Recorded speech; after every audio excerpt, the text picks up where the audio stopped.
noticed as of lately that a lot of things in my life are starting to change in very, very subtle ways that I didn't really think was a possibility at any point. I think it's very, very interesting because it's also weird, is probably the easiest way I could put it, because my life isn't changing in very, very voluminous ways to where it's so extremely noticeable, but it's also just kind of completely switching up in ways that I didn't think it would. Being, I didn't really think the capability of me was something that was so vast, in the same sense of the person who thinks that he can and the person who thinks that he can't are necessarily both the exact same. They are both correct. And one thing I've definitely noticed is that as I grow, the things around me do too. It's not necessarily that easy to be able to understand how differential things can be in such a short amount of time.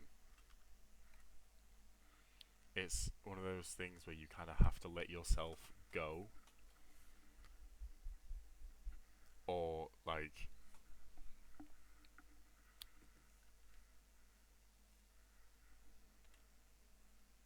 there's a freedom in not having any options but being able to choose what you do. And it's kind of what I'm talking about when I'm talking about how things are changing and the world is growing with me as well. Because I've been so solidified and stuck in my own mind that I'm not actually living in the world. I'm just kind of existing. I'm just kind of there, so to speak. I'm not doing anything profound. I'm not doing anything major. I'm not doing anything so vast that it's noticeable. But I'm also doing things differently in certain ways, the way that I approach things, that things are starting to change too. I'm not really too sure on how my life is differentiated right now, but at the same time, it's also so easy to be able to tell a difference in things that I would kind of never really, or sorry, never would have been able to understand at a certain point in my life. I think, especially now, people have started to try to give so much to the world that they give not much of themselves. They kind of try so hard to be rather than to feel and rather than to do. They don't give themselves anything and they're trying so hard to please and trying to shape themselves into something that nobody has even become yet. Someone that they don't even know is possible. But yet they're trying their best to do so. And there is not really any specific way for you to be you or to become someone who is similar to you. But carrying those burdens and those change of the past are going to 100% stunt your growth. And instead of watching for more growth or, you know, wanting this one thing to be plentiful, why don't you just start planting more seeds? What if you do new rather than sticking to what you know? Because the world is ever changing, and it's the same with most things, or if everything, so to speak. You know, love and loss are the same thing, but yet we approach them two completely different ways. You know, one leads to being something really strong and profound, and then the other leads to nothing. But yeah, in order to lose, you have to love anyway. And I think that's something that people definitely seem to realize or fail to realize, is that like our biggest error is in lack of trial, it's in lack of attempt, it's in lack of not doing, not taking any action, doing the things that they're seemingly not supposed to be doing is the reason why they're failing, because there is so much that you could achieve, not necessarily straight away, but something you could definitely achieve if you make an attempt to do so. But to sit there and do nothing and kind of tell yourself that you're incorrect is the exact reason why you are. And the answer is literally already present. The choice has kind of always been yours, and the aim is not to have possessions to love rather than to love yourself. It's not to have, it's to do. You're hiding from so many things. You know, you're being stuck in being stuck, in a way. You know,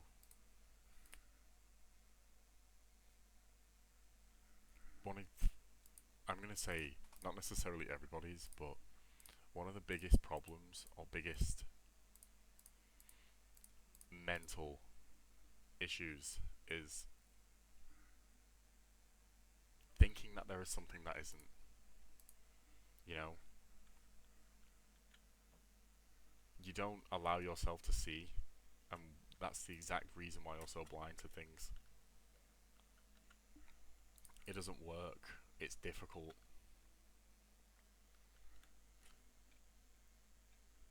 You need to start answering yourself. You're the question, nobody else. It's nothing to do with anybody else. It's nothing to do with, you know, don't try limiting yourself to just one thing, to just a search or an attempt. Love and loss and love and loss and grief are also closely equated. It's very, very difficult to tell the difference. They all have very different results, but the process is always the same. You know, I can say it in a way where it's not necessarily something that I've equated to at any point for myself, but I've been around so many things or so many people that have dealt with, you know, love and loss, and I've dealt with my own loss, not anything, you know, that is so scarce to everyone. Everyone's dealt with it, I'm assuming. But with loss and love being so closely or tightly knit, it's very, very difficult to determine which is which if you've never received any of them. But being close to that is one of the big reasons why nobody does. If you're so adamant on not being loved, then you won't be. If you tell yourself that you don't deserve it, or if it's not something that's right for you, then you never will be. It's so so hard in a way to just kind of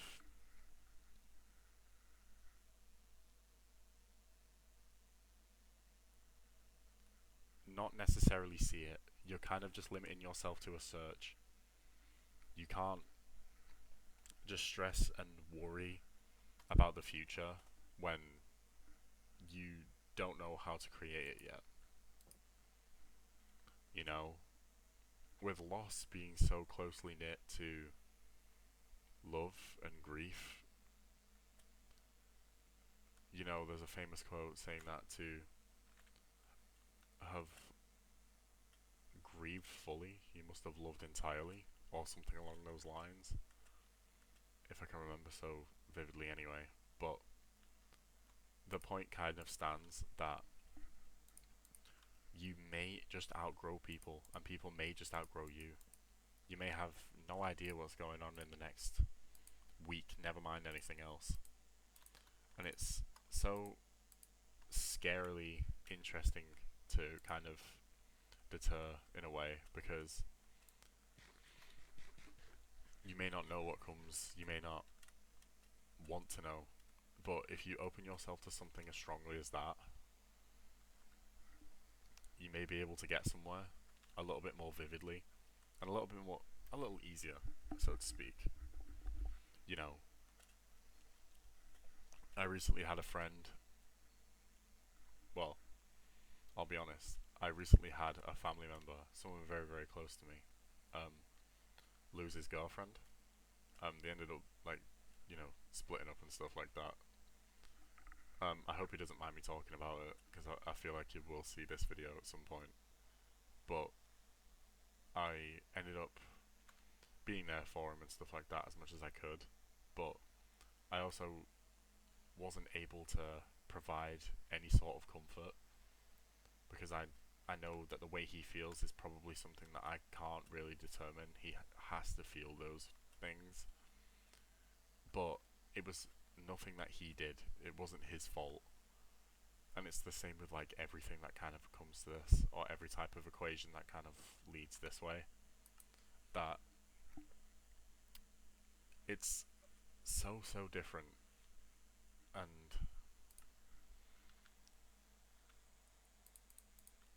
very, very hard to kind of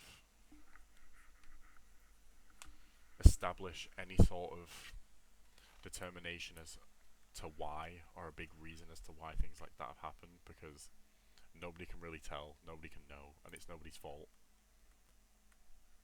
It wasn't necessarily an outgrowth, but he looked inwards rather than anything else. And, he was so adamant that he was the problem that he kind of ignored all the signs of negativity between two people rather than just one. And sometimes, the path that he kind of carved for himself isn't what you'll walk, it's just where you'll end up or where you'll go. It doesn't have anything to do with, what he knows now, because he doesn't know anything about tomorrow. All he knows is the man he makes of himself today, and the only time to make the man of today is today. If that makes sense. You can never truly know anything about the future, and you need to stop worrying about it in the sense of it's not going to create anything different. It's not going to become anything just because you're stressing about it, because it won't happen. It'll just be a worry, and that'll be the end of it. It will never be anything else. And I think those two things are so closely equated towards each other, not necessarily, equal and opposite, but I think that's something that is necessarily so close, because there'll be so many times where you'll look at something that you absolutely adore and it can just be taken away from you. Not instantaneously or anything like that, but it's something that can probably be easily removed, but your efforts and what you do to keep it around is the reason it does. And that doesn't mean it will necessarily always stay, because sometimes it just isn't enough. And that doesn't mean it's on you, it's because standards are always constantly being raised, or they're constantly asking for more, that you lose sight of what you are already doing in order to be more for that person. And it's, like the saying goes that someone's, oh, I can't do this, it's too much, will be, oh, is that all? And I don't necessarily agree with that, because I think communication is something that is so very, very, very important. But I also do understand it in the same way of, it may not be suitable for everybody. The way that you love, or the way you want to be loved, may not be everyone else's cup of tea. And it's not going searching, but you need to be that person for yourself. You need to make sure that it's right for you rather than anybody else first. You need to care for yourself in the way that you would like to be treated before being able to treat someone else that way too. You know, being open-minded, caring more for people, caring less for people maybe. Not necessarily being selfish, because that doesn't get you anywhere as a person. It's not good. Unhealthy. But that doesn't mean you can't just, stand up for yourself more. In a way that's also having love for yourself. It needs to be something that's kind of,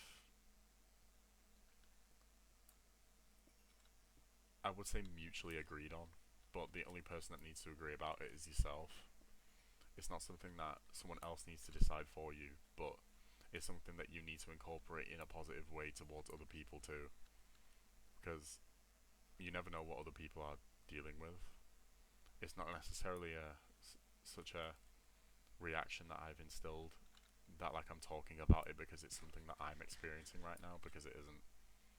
But I do see it a lot, and I see it frequently. Change. It's not something that is always the same. People ask for more. People ask for less. People ask for difference. It's dependent on the person, and there's no one you can ever truly know apart from yourself.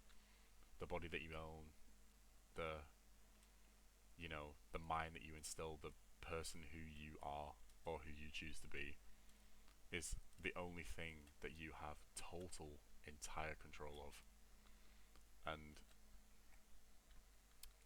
doing this and being that person is something that is so profoundly difficult, because you can never determine who you are, especially if you have like no idea yourself.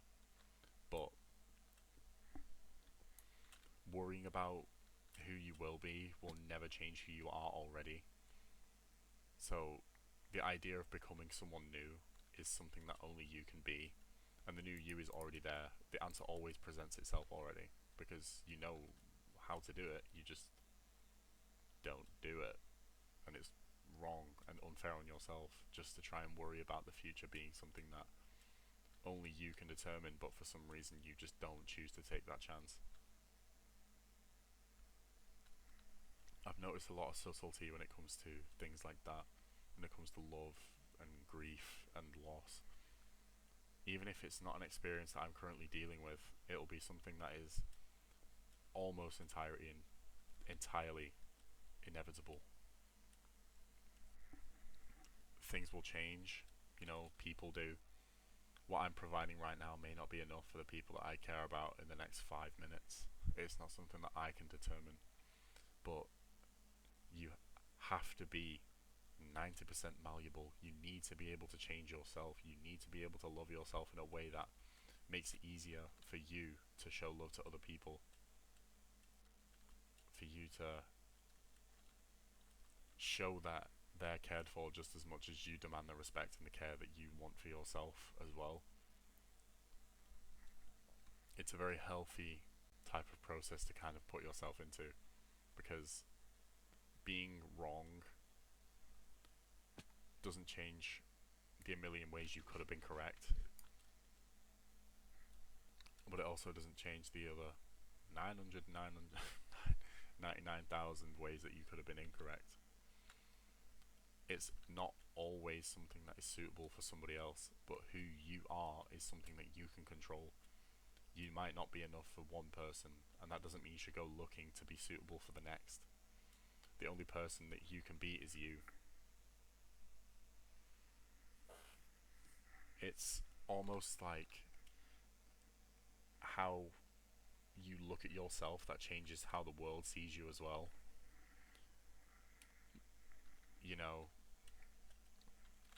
Again, being enough for someone is not enough for everybody, but new experience kind of follows a new perspective. It's not about being away from who you were, but realizing that you need to stop telling yourself that you're unwell if you're wanting to heal.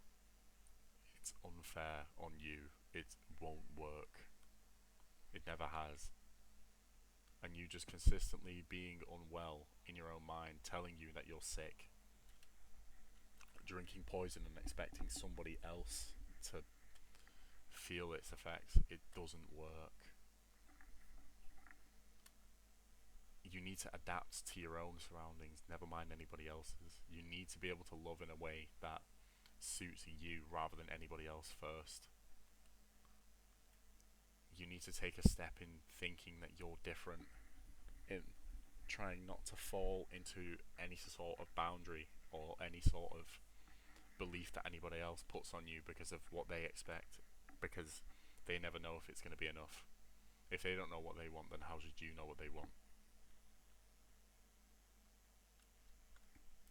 You have to be strong, and you have to be very, very open-minded. You need to be collected as a person. You need to be able to understand them, understand everything around you, and then understand yourself more importantly.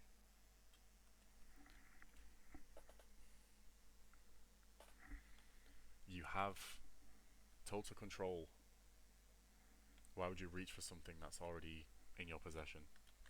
You know how to change, you know how to do things, and things will flow around you completely.